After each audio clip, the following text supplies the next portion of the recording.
Hello আসসালামু আলাইকুম welcome to Sharif commerce academy আজকে অনলাইনে ক্লাস হচ্ছে বিবিএ ফোর্থ ইয়ার ম্যানেজমেন্ট ডিপার্টমেন্টে ইনভেস্টমেন্ট ম্যানেজমেন্ট এই সাবজেক্টে চ্যাপ্টার নাম্বার 3 আজকে লেকচার নাম্বার 1 চ্যাপ্টার নাম্বার 3 নাম হচ্ছে অবটেইনিং ইনভেস্টমেন্ট ইনফরমেশন অর্থাৎ বিনিয়োগ তথ্য প্রাপ্তি। তো এই 3 নাম্বার চ্যাপ্টারে জাতীয় বিশ্ববিদ্যালয়ে যে সিলেবাস দিয়েছে এই সিলেবাসগুলোকে টোটাল এই চ্যাপ্টারকে আমরা 4টা ফরম্যাটে ভাগ করছি। মূলত এই চ্যাপ্টারকে আমরা বলবো হচ্ছে অনুপাত বিশ্লেষণ অঙ্ক। ওই যে আমরা ইন্টারে যে করছিলাম অনুপাত বিশ্লেষণ, মোট লাভ অনুপাত, নিট লাভ অনুপাত, তরল অনুপাত, অগ্নি পরীক্ষা অনুপাত, তারল অনুপাত, এগুলা পড়ছি ওইগুলাই। দেনা দ্বারা বর্তমান অনুপাত, পাওনা দ্বারা বর্তমান অনুপাত, এইগুলাই। কিন্তু এগুলো আমরা পড়বো কি ইংলিশে পাবো। তো এখানে এই পুরো চ্যাপ্টারকে আমরা 4টা ফরম্যাটে ভাগ করছি। প্রথম ফরম্যাট হচ্ছে লিকুইডিটি রেশিও, এরপর হচ্ছে অ্যাক্টিভিটি রেশিও, এরপর হচ্ছে প্রফিটেবিলিটি রেশিও, এরপর হচ্ছে ক্যাপিটাল স্ট্রাকচার রেশিও। এই 4টা ফরম্যাটে আবার এক একটা ফরম্যাটে 3-4টা করে সূত্র আছে। তাহলে টোটাল এই চ্যাপ্টারে টোটাল 12 থেকে 15টা সূত্র। এই 12 থেকে 15টা সূত্র যদি আমরা ভালোভাবে আয়ত্ত করতে পারি এবং এর ব্যবহার যদি আমরা জানি, তাহলে এই চ্যাপ্টার থেকে আমরা অনায়াসে 10 কিংবা 14 পাবো। তো এই চ্যাপ্টার থেকে বিগত বছরে যা যা প্রশ্ন হয়েছে তার একটা অ্যানালাইসিস দিয়েছে 2017 সাল থেকে 2022 সাল পর্যন্ত। দেখতেছি 17 সালে এই চ্যাপ্টার থেকে কোনো প্রশ্ন হয় নাই। 18 সালে পার্ট বিতে একটা, পার্ট সিতে একটা প্রশ্ন দিছে। 19 সালে কোনো প্রশ্ন হয় নাই। 20 সালে যে পার্ট সিতে একটা প্রশ্ন দিছে। 21 সালে পার্ট বিতে একটা, 22 সালে পার্ট বিতে একটা। তোমরা পরীক্ষা দিবে 2023-এ। তাহলে বোঝা যায় যে 2023 সালে এখান থেকে পার্ট সি অথবা পার্ট বিতে একটা প্রশ্ন হবে। আর যদি ভাগ্য ভালো থাকে তাহলে পার্ট বি এবং পার্ট সিতে দুইটাই প্রশ্নই পেতে পারো। তবে আমার যত ধরনের ধারণা যে পার্ট সিতে একটা প্রশ্ন এখান থেকে থাকবে। ঠিক আছে? তো এই চ্যাপ্টার শুরু করার আগে প্রথমে এই চ্যাপ্টার আগে আমরা বেসিক আলোচনা করব। তো ফরম্যাট 1 এর আন্ডারে আমাদের কয়েকটা সূত্র আছে, এই সূত্রগুলো আমরা একটু দেখে নিই। সর্বপ্রথম যে সূত্র সেটা হচ্ছে কারেন্ট রেশিও। এই সূত্রটা পরীক্ষার মধ্যে আসবেই, প্রত্যেকটা অঙ্কের ক্ষেত্রে এই সূত্রটা থাকে। কারেন্ট রেশিও মানে চলতি অনুপাত, যার সূত্র কি current asset divided by current liability, মানে কি চলতি সম্পত্তি ডিভাইডেড বাই হচ্ছে চলতি দায়। তাহলে কারেন্ট রেশিও সূত্রটা কি বলেন একটু বলেন তো দেখি। চলতি সম্পদ ভাগ চলতি দায়। ওকে, আমরা ইংলিশে বলার চেষ্টা করব। হ্যাঁ ম্যাডামরা, এখন এই চলতি সম্পত্তি এবং চলতি দায় কি এটা আপনারা জানেন। যদি না জানেন তার জন্য এখানে দিয়ে রাখছি। চলতি সম্পত্তি মানে কারেন্ট অ্যাসেট কি কি লেখা আছে, cash, bank, marketable security, note receivable, account receivable, others receivable, inventory, supplies এবং প্রিপেড এক্সপেন্স। আর কারেন্ট লায়াবিলিটি আছে এগুলা। তাহলে আমি আপনাদের কারেন্ট অ্যাসেট এবং কারেন্ট লায়াবিলিটি পড়ার জন্য একটু সময় দিলাম, আপনারা একটু এটা পড়েন। হ্যাঁ, কারেন্ট অ্যাসেট এবং current liability.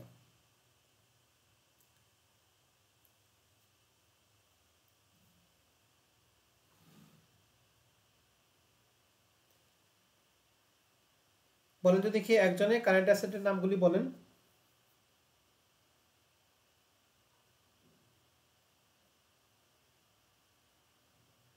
Hello, cash, bank, note receivable, account receivable, raw materials, supplies, prepaid expense. Okay, মাঝখানে দুই একটা গ্যাপ গেছে, ওগুলা গ্যাপগুলির পরে নিবে। মার্কেটেবল সিকিউরিটি গ্যাপ গেছে, আদার রিসিভেবল গ্যাপ গেছে। আর একজন বলুন তো কারেন্ট লায়াবিলিটি মানে চলতি দায় কি কি?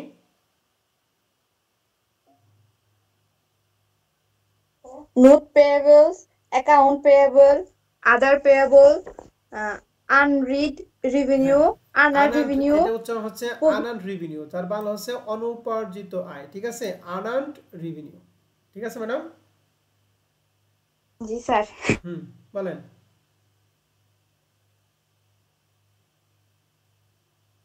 Tax, bank overdraft, VAT or tax payable, dividend payable are accrued expenses. accrued expense মানে বকেয়া খরচ। তাহলে চলতি সম্পত্তি এবং চলতি দায় যদি কারো সমস্যা থাকে তাহলে এখানে কারেন্ট অ্যাসেট এবং কারেন্ট লায়াবিলিটি একটা লিস্ট দিয়ে আছে, লিস্টটা তোমরা দেখে নিবা। 2 নাম্বার সূত্র আমরা দেখব হচ্ছে কুইক রেশিও বা অ্যাসেট টেস্ট রেশিও, যার বাংলা হচ্ছে ত্বরণ অনুপাত বা অগ্নি পরীক্ষা অনুপাত। যার সূত্র হচ্ছে কারেন্ট অ্যাসেট থেকে আমরা সবসময় দুইটা জিনিস বাদ দিব, এক হচ্ছে ইনভেন্টরি, দুই হচ্ছে প্রিপেড এক্সপেন্স। তাহলে কারেন্ট অ্যাসেট থেকে দুইটা জিনিস বাদ, কি কি বাদ? ইনভেন্টরি এবং কি Prepaid expenses. আর কারেন্ট লায়াবিলিটি থেকে একটা বাদ, তার নাম কি?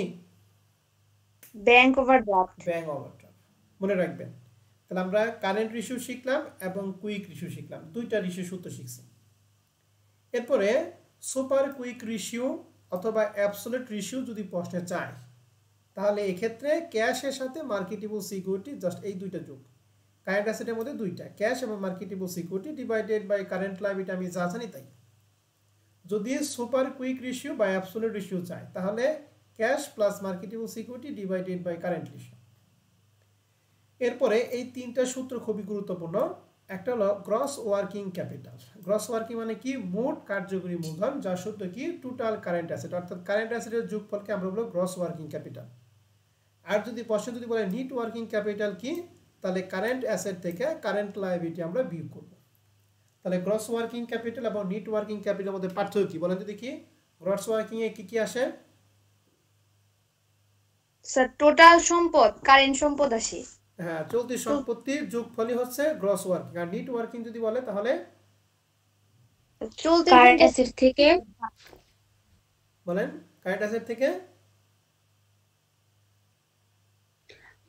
কারেন্ট অ্যাসেট থেকে কারেন্ট লায়াবিলিটিস বাদ দিতে হবে। গুড। এইবার আসেন তারপরেরটা দেখেন। এটা কিন্তু এখন যেটা বললাম সেটা কিন্তু নেট ওয়ার্কিং ক্যাপিটাল, কিন্তু প্রশ্নে যদি বলে নেট ওয়ার্কিং ক্যাপিটাল রেশিও অথবা ওয়ার্কিং ক্যাপিটাল রেশিও, তাহলে সেই ক্ষেত্রে সূত্র হচ্ছে current asset minus current liability divided by হচ্ছে কারেন্ট লায়াবিলিটি। তাহলে এই সূত্রটা এবং এই সূত্রের পার্থক্য কিন্তু আপনাকে ভালো করে বুঝতে হবে। উপরেরটা শুধু নেট ওয়ার্কিং ক্যাপিটাল যদি বলে কারেন্ট অ্যাসেট থেকে কারেন্ট লায়াবিলিটি বাদ, কিন্তু নেট ওয়ার্কিং ক্যাপিটাল রেশিও বলা থাকে, তাহলে সেক্ষেত্রে current asset minus current liability divided by current liability. কথাটা কিন্তু খুব ভালো করে মনে রাখতে হবে, ঠিক আছে স্যার এবং ম্যাডামরা? জি স্যার। তাহলে আমরা এক নাম্বার ফরম্যাট থেকে টোটাল 6টা সূত্র দেখলাম। কি কি সূত্র? প্রথমে কারেন্ট রেশিও, বলেন তো সূত্র কি?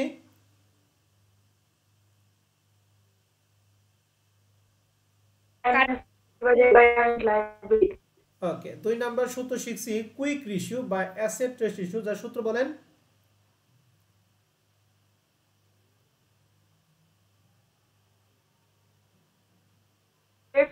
minus inventory minus prepaid expenses minus bank overdraft.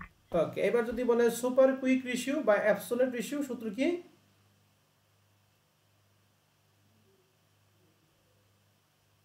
Cash plus marketable security divided by current liabilities. Good. যদি গ্রস ওয়ার্কিং ক্যাপিটাল বের করতে বলে সূত্র কি? Total current assets. যদি নেট ওয়ার্কিং ক্যাপিটাল বের করতে বলে? Current asset minus And current liabilities. Net working capital ratio? Current asset minus current liabilities divided by current liabilities. Okay, তাহলে ফরম্যাট একে টোটাল 6টা সূত্র আমরা পেলাম। এই 6টা সূত্র একদম A to Z জানি ভালো করে মনে থাকে। আমরা ফরম্যাট 2 এর আবার কয়েকটা সূত্র শিখব, এরপর অঙ্কে যাব। ফরম্যাট 2 হচ্ছে অ্যাক্টিভিটি বা এফিশিয়েন্সি রেশিও। এর মধ্যে প্রথম সূত্র হচ্ছে অ্যাকাউন্ট রিসিভেবল টার্নওভার, যেটাকে আমরা বলতাম দেনাদার আবর্তন অনুপাত। তো অ্যাকাউন্ট রিসিভেবল টার্নওভার এর সূত্র হচ্ছে নেট ক্রেডিট সেলস, অর্থাৎ বাকিতে বিক্রয় divided by average account receivable. তাহলে অ্যাকাউন্ট রিসিভেবল টার্নওভার সূত্র কি? Credit sales divided by average account receivable. এখন এভারেজ অ্যাকাউন্ট রিসিভেবল বের করে কি হবে? অ্যাকাউন্ট রিসিভেবলের ওপেনিং টাকার সাথে ক্লোজিং টাকা যোগ করে কয় দ্বারা ভাগ? 2 দিয়ে। 2 দ্বারা। তাহলে এভারেজ অ্যাকাউন্ট রিসিভেবল সূত্র কি? Opening account receivable plus closing account receivable divided by কি? 2। এখন প্রশ্ন হচ্ছে যদি প্রশ্নে অ্যাকাউন্ট রিসিভেবলের সাথে নোট রিসিভেবল থাকে, তাহলে কিন্তু অ্যাকাউন্ট রিসিভেবল এবং নোট রিসিভেবল দুইটাই যোগ করতে হবে। কিন্তু নরমালি অ্যাকাউন্ট রিসিভেবল এবং নোট রিসিভেবল একই অঙ্কে থাকে না। যদি থাকে তাহলে অবশ্যই দুইটারই ওপেনিং যোগ করব, দুইটারই ক্লোজিং যোগ করব। তাহলে দুইটা যোগ করে 2 দ্বারা ভাগ করতে হবে। তাহলে বলো তো দেখি এভারেজ অ্যাকাউন্ট রিসিভেবলের সূত্রটা কি বললাম? ওপেনিং অ্যাকাউন্ট রিসিভেবল যোগ ক্লোজিং অ্যাকাউন্ট রিসিভেবল ভাগ 2। যদি অ্যাকাউন্ট রিসিভেবলের সাথে নোট রিসিভেবল থাকে, তাহলে সেই ক্ষেত্রে নোট রিসিভেবল টাকাটা কি করতে হবে? যোগ করতে হবে। তাহলে আমি দেনাদার আবর্তন অনুপাত শেষ। এবার পাওনাদার আবর্তন মানে অ্যাকাউন্টস পেয়েবল টার্নওভার, যার সূত্র হচ্ছে নেট ক্রেডিট পারচেজ মানে বাকিতে ক্রয় divided by average accounts payable. তাহলে এভারেজ অ্যাকাউন্টস পেয়েবল সূত্রটা same, opening accounts payable plus closing accounts payable divided by কি? 2 2 কিন্তু প্রশ্ন হচ্ছে যদি অ্যাকাউন্টস পেবল সাথে নোটস পেবলটা থাকে কখনো তাহলে অ্যাকাউন্টস পেবল সাথে নোটস পেবলটা কি করতে হবে যোগ করতে হবে যোগ করতে হবে তাহলে দুইটা সূত্র আমরা কি বুঝাই পারছি সবাইকে জি স্যার ওকে জি স্যার 3 নাম্বার সূত্র হচ্ছে ইনভেন্টরি টার্নওভার রেশিও যার বাংলা হচ্ছে মজুদ আবর্তন অনুপাত যার সূত্র হচ্ছে কস্ট অফ গুডস সোল্ড মানে বিক্রিত পণ্যের by divided by average inventory তাহলে ইনভেন্টরি টার্নওভারের সূত্র কি cost of goods sold divided by কি এভারেজ ইনভেন্টরি এভারেজ ইনভেন্টরি হ্যাঁ এভারেজ ইনভেন্টরি অবশ্যই বের করতে হবে তাহলে সূত্র কি opening inventory plus closing inventory divided by 2 okay তাহলে account receivable turnover accounts payable turnover এবং ইনভেন্টরি টার্নওভার তিনটা সূত্র আমরা শিখলাম আর ফরম্যাট একে শিখছি 6টা তাহলে টোটাল 9টা সূত্র আরো দুই একটা সূত্র শিখব এরপর আমরা অঙ্কে যাব তো এখানে আমাদের যে তিনটা সূত্র আছে তিনটা সূত্র এখন আমরা পড়ব না যখন আমাদের লাগবে তখন এই তিনটা সূত্র পড়ে আমরা অঙ্ক করাবো এখন আপাতত এই তিনটা পড়াইতেছি না তাহলে 2 নাম্বার ফরম্যাট থেকে আমরা তিনটা সূত্র দেখলাম এবার আমরা চলে যাব 3 নাম্বার ফরম্যাট 3 নাম্বার ফরম্যাট থেকে আমরা চারটা সূত্র 4-5টা সূত্র এখানে সবগুলো সূত্রই দেখব কারণ সবগুলো সূত্র আমাদের কাজে লাগবে আজকে প্রথম সূত্র হচ্ছে গ্রস প্রফিট 2 নাম্বার হচ্ছে নেট প্রফিট দুইটা সূত্র একই ভাবে পড়াবো গ্রস প্রফিট রেশিও এবং নেট প্রফিট রেশিও সূত্রের নিচে সবসময় নেট সেল আসবে নেট সেলস ইনটু 100 এর ফিক্সড এন্ড গ্রস প্রফিটের ক্ষেত্রে উপরে গ্রস প্রফিট নেট প্রফিটের ক্ষেত্রে উপরে নেট প্রফিট তাহলে গ্রস প্রফিটের সূত্র কি gross profit divided by net sales into 100 net প্রফিটের সূত্র কি net profit divided by net sales into 100 মনে থাকবে জি স্যার তাহলে বলেন তো দেখি গ্রস প্রফিট রেশিও সূত্র কি gross profit divided by net sales into 100 আর net profit ratio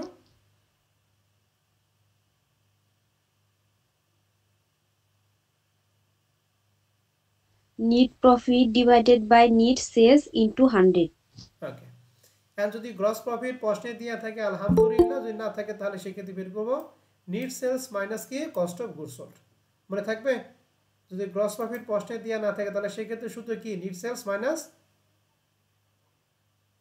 cost of goods sold আর যদি নেট প্রফিট যদি না দেয়া থাকে তাহলে সেক্ষেত্রে সূত্র হচ্ছে অপারেটিং এক্সপেন্স থেকে কি বাদ দিব গ্রস প্রফিট বাদ দিব ওকে তাহলে 3 নাম্বার ফরম্যাটে আমরা দুইটা সূত্র দিলাম একটা গ্রস প্রফিট রেশিও একটা কি নেট প্রফিট রেশিও এখন আমি যে কটা সূত্র ছিল তিনটা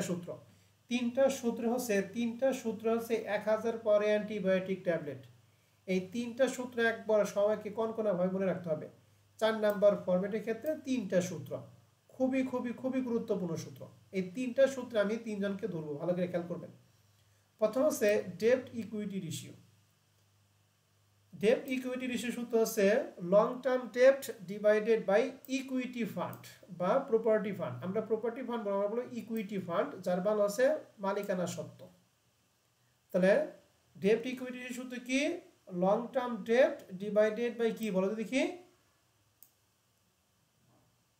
ইকুইটি বা প্রপার্টি ফান্ড আমরা ইকুইটি ফান্ড বলবো ঠিক আছে এখন আসি এটা একটু সবাই খাতার মধ্যে লিখে রাখো দায় পাশে আমাদের সব সময় তিনটা আইটেম থাকবে কয়টা আইটেম থাকবে বলো তো দেখি তিনটা প্রথম লিখে রাখবে কিন্তু আমি কিন্তু আগামী ক্লাসে ধরবো এটা কারেন্ট লায়াবিলিটি 2 নাম্বার হচ্ছে লং টার্ম লায়াবিলিটি আর 3 নাম্বারটা হচ্ছে অনার্স ইকুইটি তাহলে দায় পাশে কয়টা জিনিস থাকে বলো দেখি current liability long term liability এবং কি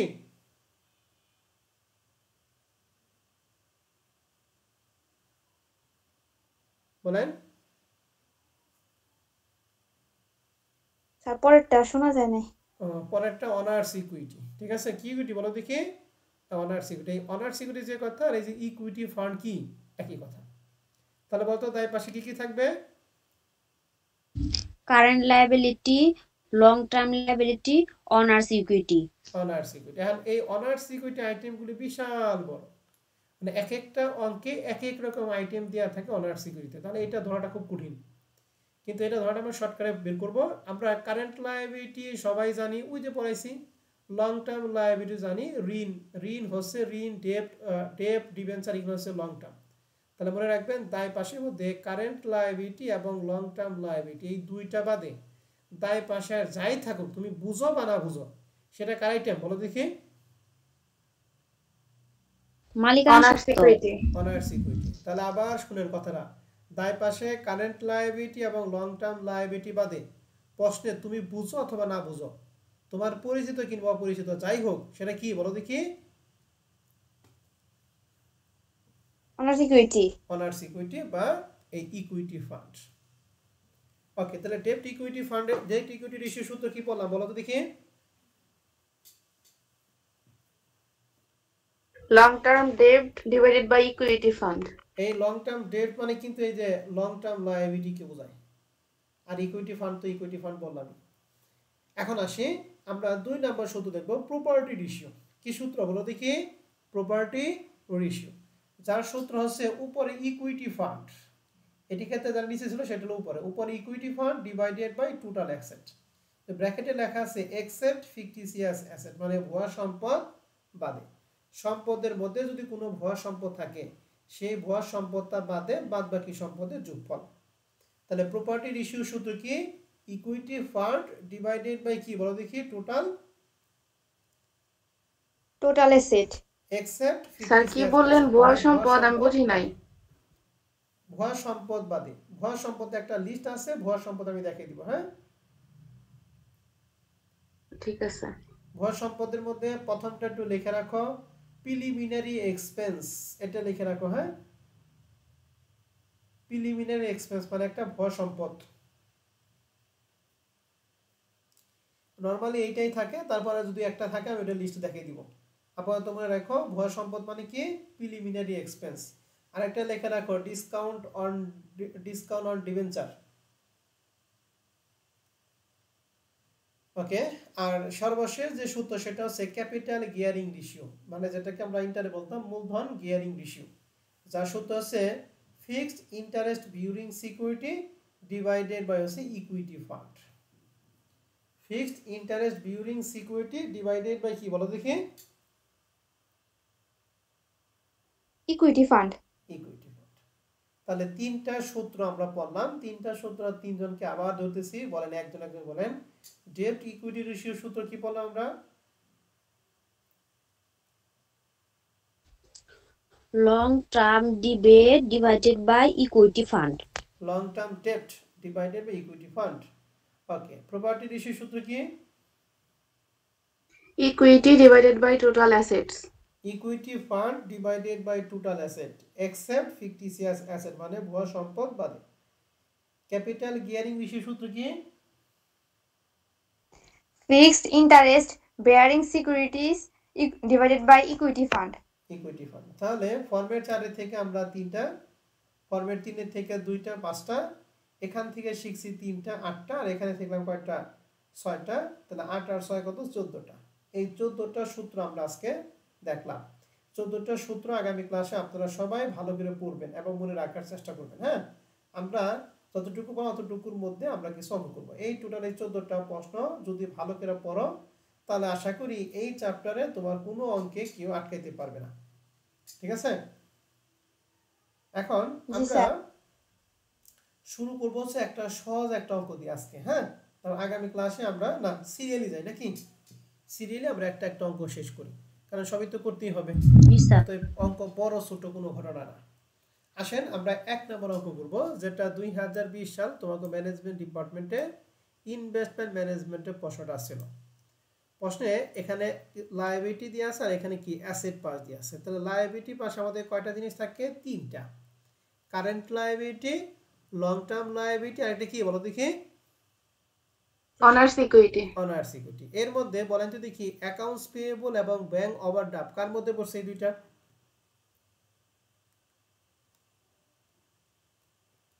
অ্যাকাউন্টস পেয়েবল, ব্যাংক ওভারড্রাফট কি পড়ছিলাম?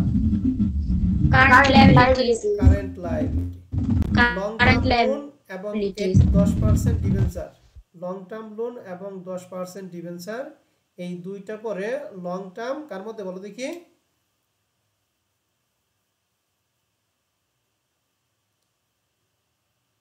কথা বলো না। দীর্ঘমেয়াদী দায় মালিকানা সত্ত্বর মধ্যে স্যার। লং টার্ম লোন আর ডেপ্ট বা বন্ড বা ডিবেঞ্চার এখানে ঋণ সম্পর্কিত যা সমস্ত দীর্ঘমেয়াদী দেয় মালিকানা সত্ত্ব কেন তাহলে আমি কারেন্ট লায়াবিলিটি পাইলাম লং টার্ম লায়াবিলিটি পাইলাম এখন বাদ বাকি যেগুলো আছে এই বাদ বাকি সবগুলো কার মধ্যে পড়ছে বলো তো দেখি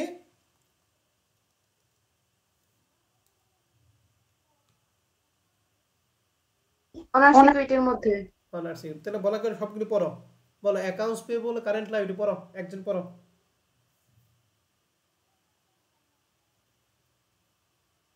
পড়ো স্যার আপনি বলে দেন গাধা আমি তো লিখে দিছি আমি বলে দিই মানে অ্যাকাউন্টস পেয়েবল ব্যাংক ওভারড্রাফট কার মধ্যে পড়ছে কারেন্ট লাইবিলিটিজ বলো তারপরে বলো long term loan 10% bond long term liabilities 8% preferred share equity share capital আর হচ্ছে রিজার্ভ এটা কি রিজার্ভ এটা এই হচ্ছে তিনটা অনার কি সিকিউরিটি অনার্স আমার আরেকজন পড়ো তো দেখি সবাই পড়ো account payable bank overdraft current liabilities long term loan আর 10% বন্ড এটা হলো লং টার্ম লাইবিলিটিস আর 8% preferred share equity share capital আর রিজার্ভ এটা হলো ওনার সিকিউরিটি আরেকজন পড়ো অ্যাকাউন্টস পেবল ব্যাংক ওভারড্রাফট হলো current liability long time loan 10% bond এটা হলো long term liabilities 8% preference share equity share capital আর হলো রিভার্স এটা হলো owner security reverse owner security good আরেকজন পড়ো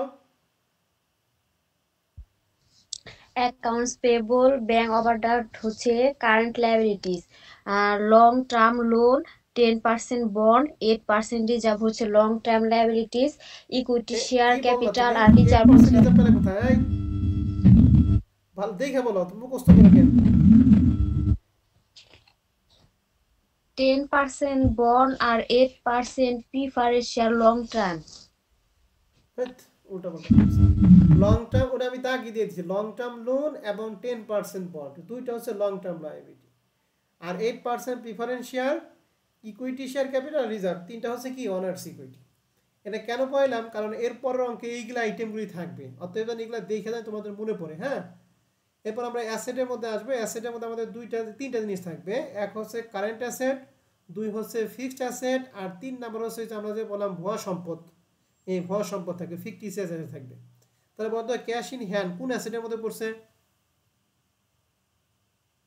current assets account receivable current asset inventory current asset তাহলে এখানে এই তিনটা হচ্ছে কারেন্ট অ্যাসেট সিএ মানে কারেন্ট অ্যাসেট আর land and building plant and machinery কার মধ্যে পড়ছে ফিক্সড অ্যাসেটস অ্যাসেট এখানে কোনো ভুয়া সম্পদ নাই তাহলে আবার বলো তো দেখি একজন সম্পদ পাস বলো একজন দায় পাস বলো বলো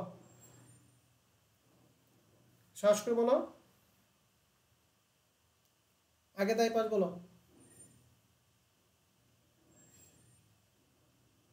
অ্যাকাউন্টস পেবল ব্যাংক ওভারড্রাফট এটা হলো current liabilities long time loan 10% bond এটা হলো long time liabilities 8% preference share equity share capital আর রিজার্ভ এটা হলো অনার সিকিউরিটি ওকে সম্পদ পাস বলো একজন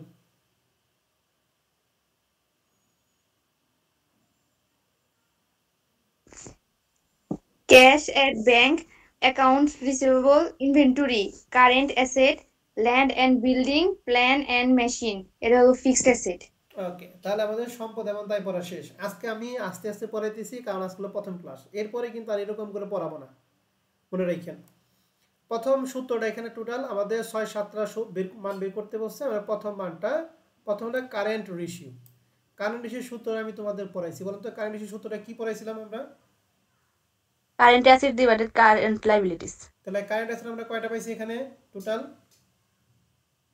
তিনটা আর কারেন্ট আমি কয়টা পাইছি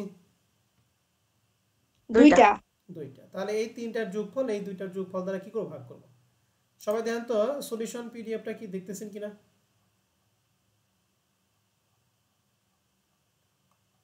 দেখতেছেন সবাই জি স্যার জি স্যার তাহলে এখানে সূত্র লিখছি প্রত্যেকটা সূত্র সামনে লিখবা উই নো দ্যাট ঠিক আছে কারেন্ট রেশিও সমান সমান current asset divided by current liability তাহলে কারেন্ট অ্যাসেট আমরা জানি তিনটা, এই তিনটার যোগফল পাইছি 3,90,000, কারেন্ট লায়াবিলিটি ছিল দুইটা, দুইটার যোগফল পাইছি কত 1.5 লাখ। তাহলে 3,90,000 1.5 লাখ দ্বারা ভাগ করে মান হয়েছে 2.6। এখন এই চ্যাপ্টারের ক্ষেত্রে অ্যান্সার 3 রকম হবে। কয় রকম অ্যান্সার হবে বলো দেখি? 3 রকম। এক, ভালো করে এটা খাতার মধ্যে লিখে রাখবা, আমি কালকে জিজ্ঞেস করব। যদি প্রশ্নের মধ্যে যদি টার্নওভার লেখা থাকে তাহলে অ্যান্সার যা হবে এর সাথে লিখবো টাইমস। ঠিক আছে? প্রশ্নে কি লেখা আছে বলো দেখি? টার্নওভার লেখা থাকলে কি লিখবো অ্যান্সারটা বলো দেখি? টাইমস। সূত্রের মধ্যে যদি গুণ 100 থাকে তাহলে অ্যান্সার যা হবে শেষে লিখবো পার্সেন্টেজ। মনে থাকবে? হ্যাঁ থাকবে। ওকে। আর এই টার্নওভার এবং গুণ 100 বাদে প্রশ্নে যাই থাকুক সবার শেষে অ্যান্সার যা হবে অনুপাত দিব 1। মনে থাকবে? ঠিক আছে। তাহলে টাইমসটা লিখবো কখন? টার্নওভার লেখা থাকলে পার্সেন্ট দিব কখন? 100। এই টার্নওভার এবং 100 যদি না থাকে সবার ক্ষেত্রে অনুপাত কত দিব? 1। তাহলে এখানে কারেন্ট রেশিও, এখানে টার্নওভার লেখা নাই, সূত্রের মধ্যে কোনো 100 নাই, এর জন্য অনুপাত কত দিছি? 1। এক নাম্বারটা কি সবাই বুঝতে পারছি? জি স্যার। এবার 2 নাম্বারটা বলছে কুইক রেশিও। বলতে কুইক রেশিও তো কি পড়াইছি আপনাদের? Current assets minus inventory minus prepaid expense divided by current liabilities minus bank overdraft. Good. তাহলে কারেন্ট অ্যাসেটের যোগফল আমরা পাইছি 3,90,000। এখান থেকে দুইটা জিনিস বাদ দেব, ইনভেন্টরি আর কি প্রিপেড এক্সপেন্স। বলতো এই 3,90,000 এর মধ্যে ইনভেন্টরি এবং প্রিপেড এক্সপেন্স কি আছে না নাই? ইনভেন্টরি আছে স্যার, কিন্তু প্রিপেড এক্সপেন্স নাই, না থাকলে জিরো ধরবা। আর কারেন্ট লাইবিলিটি পাইছি 1,50,000, এর মধ্যে ব্যাংক ওভারড্রাফট কি আছে? জি স্যার আছে। তাহলে আমরা লিখছি কারেন্ট অ্যাসেট 3,90,000 থেকে ইনভেন্টরি 2 লাখ বাদ, আর প্রিপেড এক্সপেন্স নাই জিরো। কারেন্ট লাইবিলিটি 1.5 লাখ থেকে ব্যাংক ওভারড্রাফট 70,000 বাদ দেয়া দিছি। এই দুইটার বিয়োগফল এবং এই দুইটার বিয়োগফল ভাগ করলে মান হবে 2.375। এখানে টার্নওভার লেখা নাই, সূত্রের সাথে গুণ 100 নাই, এই জন্য অনুপাত কত দিছি? 1। কুইক রেশিও ক্লিয়ার কিনা বলেন? জি স্যার। জি স্যার। তাহলে আমরা দুইটা রেশিও শেষ করলাম, কারেন্ট অ্যাসেট, কারেন্ট রেশিও, আর এটা কি কুইক রেশিও। এবার 3 নাম্বার যেটা ছিল সেটা সূত্র হচ্ছে অ্যাবসোলিউট কুইক রেশিও। তাহলে বল এই যে কুইক রেশিও আরেকটা সূত্র, এই কুইক রেশিও এখানে, আর এখানে বলছে অ্যাবসোলিউট কুইক রেশিও। বলতে অ্যাবসোলিউট কুইক রেশিওর সূত্র কি ছিল? Cash plus marketable securities divided by current liabilities. Good. তাহলে ক্যাশ ছিল 1,20,000, মার্কেটেবল সিকিউরিটি আমাদের প্রশ্নে নাই, তাহলে জিরো। আর কারেন্ট লিমিট পাইছিলাম 1.5 লাখ টাকা নাকি? তাহলে এখানে দিছি 1,20,000 প্লাস জিরো, আর কারেন্ট লাইবিলিটি থেকে ব্যাংক ওভারড্রাফট বাদ দেওয়া লাগে না?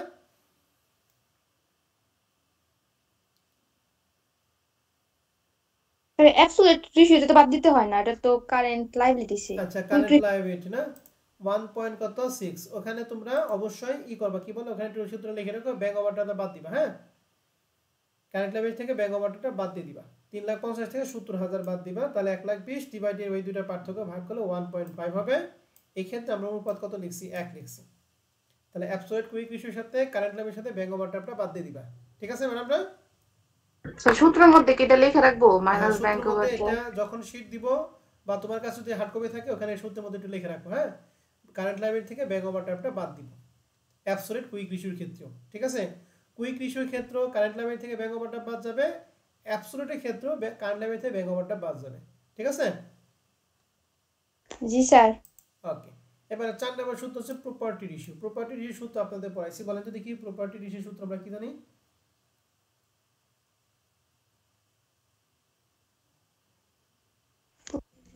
Equity fund divided by total assets. Okay. তাহলে ইকুইটি ফান্ড বলেন তো দেখি এখানে ইকুইটি ফান্ড ওনার সিকিউরিটিতে আমরা কয়টা আইটেম পাইছি টোটাল? 3টা। তাহলে 1,10,000, 2,50,000, 90। তাহলে আমরা এখানে লিখছি equity fund divided by total asset. তাহলে ইকুইটি ফান্ডের মধ্যে 3টা, 1,10,000, 2,50,000 এবং 90। তিনটার যোগফল 4,50,000। আর টোটাল অ্যাসেটের মধ্যে যদি ফিকটিসিয়াস অ্যাসেট থাকে, আমরা যে সম্পদ ভাষা যা পড়ছি এর মধ্যে কোনো ফিকটিসিয়াস অ্যাসেট আছে? নাই স্যার। নাই। তাহলে টোটাল অ্যাসেট কত দিয়ে আছে যোগফল? 7,90,000। এই 7,90,000। এই যে তাহলে ইকুইটি ফান্ড 4,50,000, টোটাল অ্যাসেট 7,90,000, ভাগ করলে 0.57, অনুপাত কত দিছি 1। ক্লিয়ার? জি স্যার। তাহলে প্রপার্টি রেশিও সূত্রটা কি? Equity fund divided by total asset except fictitious asset, মানে ভুয়া সম্পদ বাদে। ভুয়া সম্পদ না থাকলে বিয়োগ করার দরকার নেই। ঠিক আছে? এখন এরপরে যে সূত্র সেটা হলো অ্যাসেট প্রপার্টি রেশিও। এই অ্যাসেট প্রপার্টি রেশিও সূত্র তোমাদের পড়ে নেই, কিছু কিছু সূত্র থাকবে যেগুলো নতুন। এই অ্যাসেট প্রপার্টি রেশিও এই প্রপার্টির সাথে সম্পৃক্ত রেখে আমরা সূত্রটা দেখব। তাহলে অ্যাসেট প্রপার্টি রেশিওর ক্ষেত্রে সূত্র, আমাদের প্রপার্টি রেশিওর ক্ষেত্রে সূত্র ছিল উপর ইকুইটি ফান্ড ডিভাইডেড বাই কি বলো দেখি?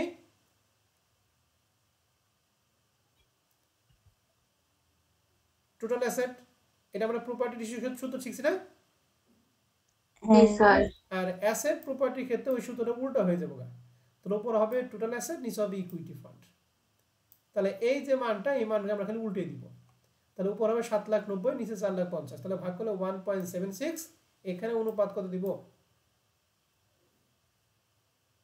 1।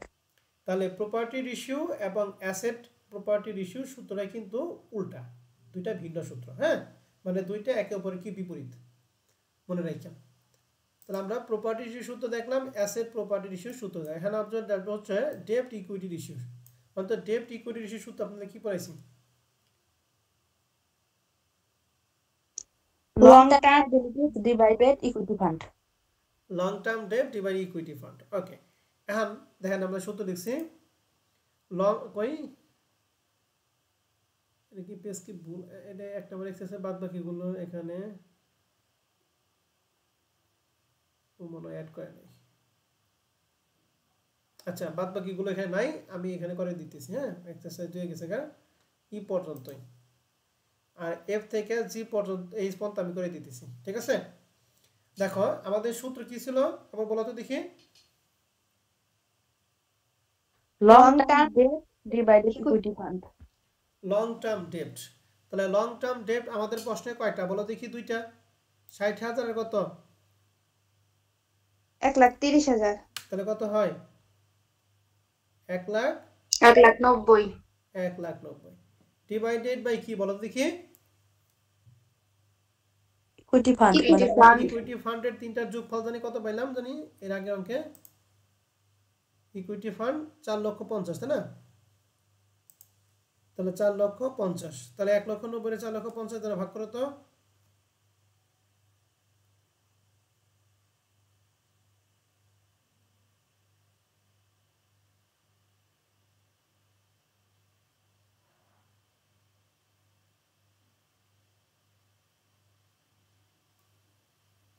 স্যার 0.422। 0.422, এই যে 0.422। ঠিক আছে? অনুপাত কত দিব? 1। 1। 6 নাম্বারটা ক্লিয়ার? জি স্যার। এবার আসি capital gearing ratio. Capital gearing ratio সূত্র বলেন। Fixed interest bearing securities divided by equity fund. ওকে, এবার আসুন, এখানে একটা কথা আছে, কথাটা একটু ভালো করে খেয়াল করেন। দেখেন, ইকুইটি ফান্ডের ক্ষেত্রে আমরা জানি লং টার্ম লায়াবিলিটি এবং কারেন্ট লায়াবিলিটি বাদে যা থাকে সবই কি? Equity fund. ইকুইটি। এখন আমরা যে কথাটা বলবো সেটা শুধুমাত্র ক্যাপিটাল গিয়ারিং রেশিওর ক্ষেত্রে লিখে রাখছি। শুধুমাত্র ক্যাপিটাল গিয়ারিং রেশিওর ক্ষেত্রে ইকুইটি ফান্ড নির্ণয় করার সময় প্রিফারেন্স শেয়ারটা আসবে না। নর্মালি কিন্তু ইকুইটি ফান্ড মানে অনার সিকিউরিটির ক্ষেত্রে 8% প্রিফারেন্স শেয়ার কি আসছে না আসে না বলো দেখি? আসছে, কিন্তু এটা শুধুমাত্র ক্যাপিটাল গিয়ারিং রেশিওর ক্ষেত্রে। শুধু ক্যাপিটাল গিয়ারিং রেশিওর ক্ষেত্রে ইকুইটি ফান্ড নির্ণয় করার ক্ষেত্রে প্রিফারেন্স শেয়ার যদি থাকে তাহলে সেটা আসবে না। মনে থাকবে? জি স্যার। এখন ক্যাপিটাল গিয়ারিং রেশিও হলো ফিক্সড ইন্টারেস্ট বিয়ারিং সিকিউরিটি। এই যে 8% যে প্রিফারেন্সিয়াল আসলো না সেটা চলে যাবে হচ্ছে, সেটা আইটেম হচ্ছে ফিক্সড ইন্টারেস্ট বিয়ারিং সিকিউরিটির আইটেম। তার মানে আমাদের ফিক্সড ইন্টারেস্ট বিয়ারিং সিকিউরিটি হচ্ছে লং টার্ম লোন সহ 8% প্রিফারেন্স শেয়ার। তো লং টার্ম লোন দুইটা মিলে 1,90,000 পাইছি, আর 8% প্রিফারেন্স শেয়ার হচ্ছে আরো 1,10,000। তো টোটাল কত? 3 লাখ টাকা নাকি? 3 লাখ না?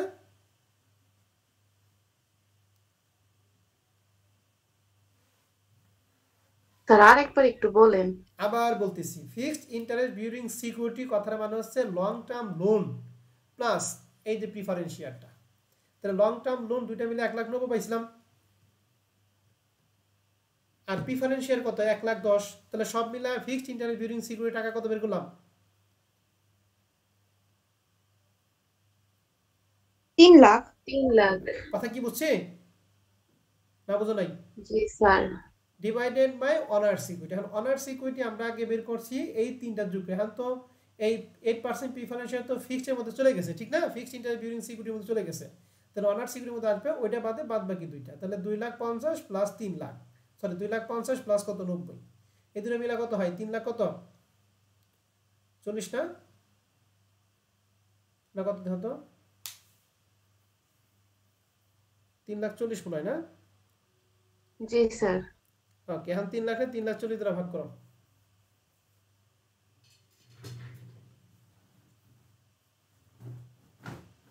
0.88। 0.88। এখানে অনুপাত কত বলো দেখি? 1।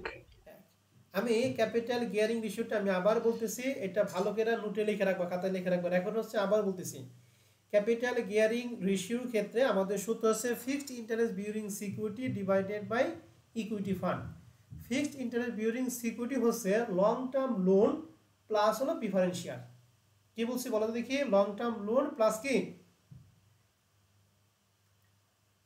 Preferred share. তাহলে লং টার্ম লোন আমাদের ছিল 60 এবং 1,30,000, দুইটা মিলে 1,90,000 ছিল। এর সাথে প্রিফারেন্স শেয়ার 1,10,000 যোগ করেছে 3 lakh. Fixed interest bearing security 3 lakh.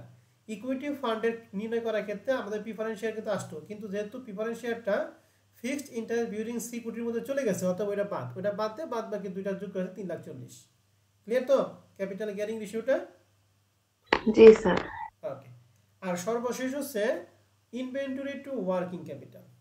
এখন এই সূত্র কখনোই আমরা পড়ি না, কখনো আমরা পড়বো না। আর এটা যদি না পড়ি তাহলে আমরা অ্যান্সার করবো কিভাবে? অ্যান্সার করা সহজ। এই যে 2 আছে না, এই 2 এর আগের টুকু থাকবে উপরে আর 2 এর পরের টুকু থাকবে নিচে, ঠিক আছে? তাহলে ইনভেন্টরি টু ওয়ার্কিং, তাহলে উপরে যাবে ইনভেন্টরি, নিচে আসবে কি বলো দেখি? Working capital. কথা বুঝতে পারছি? তাহলে এরকম 2 এর যে কোনো সূত্র যদি আসে, তাহলে 2 এর আগের টুকু উপরে, 2 এর পরে টুকু কি নিচে। এটা সূত্রটা খাতার মধ্যে লিখে রাখো, এটা কিন্তু সমাধান পিডিএফ এ নাই। তাহলে ইনভেন্টরি আমাদের কস্টের মান দিয়ে আছে 2 লাখ টাকা নাকি? আর ওয়ার্কিং ক্যাপিটাল কথা মানে আছে net working capital. Net working capital বের করি কিভাবে? কারেন্ট অ্যাসেট এবং কারেন্ট লায়াবিলিটি কি যোগফল না বিয়োগফল?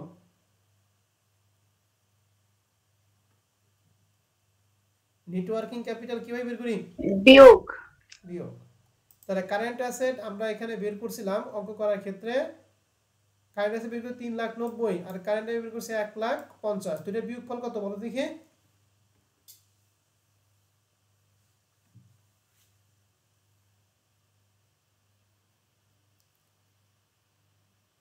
$2,40,000। কি কম? 2,40,000?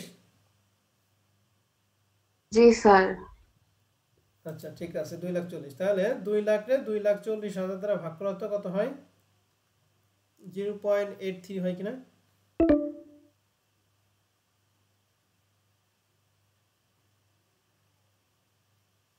হ্যাঁ হয়েছে। জি স্যার 0.83 হইছে। ওকে, তাহলে থ্যাংক ইউ ম্যাডাম। তাহলে আমরা এক্সারসাইজ 1 নাম্বার অঙ্কটাই করলাম।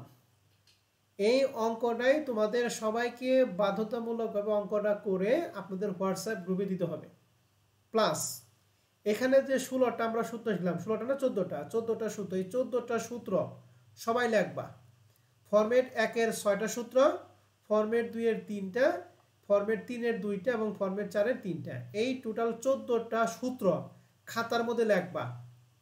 খাতার মধ্যে প্রথম পেজে এই 14টা সূত্র, প্রথম 2 পেজ লাগে, 1 পৃষ্ঠা লাগে, তোমার লিখবা 14টা সূত্র লিখবা। এরপরে এক্সারসাইজ 1 নম্বর অঙ্কটা A to Z পুরোটাই করবা। এইটুকু কাজ যারা হোয়াটসঅ্যাপ গ্রুপে না দিব তাদেরকে আগামী ক্লাসে আমি ক্লাস করতে দিব না। কথা কি বুঝতে পারছি? হ্যাঁ জি স্যার। মনে রাখেন তাহলে খাতার মধ্যে প্রথমে কি লিখবেন, 14টা সূত্র লিখবেন। এরপর এক্সারসাইজ 1 থেকে মানে এর থেকে শুরু করে এইচ পর্যন্ত এই কয়টা অঙ্ক সুন্দর করে করবেন, 8টা সূত্র অঙ্কগুলি করবেন। করার পর এটা পিডিএফ বানাইতে ভালো, যদি পিডিএফ না পারে তাহলে ছবি দিবেন গ্রুপে। কথা বুঝতে পারছি সবাই? হ্যাঁ ওকে, তাহলে আজকে ক্লাস আমাদের এই পর্যন্তই থাকবে, যেহেতু নতুন চ্যাপ্টার এর জন্য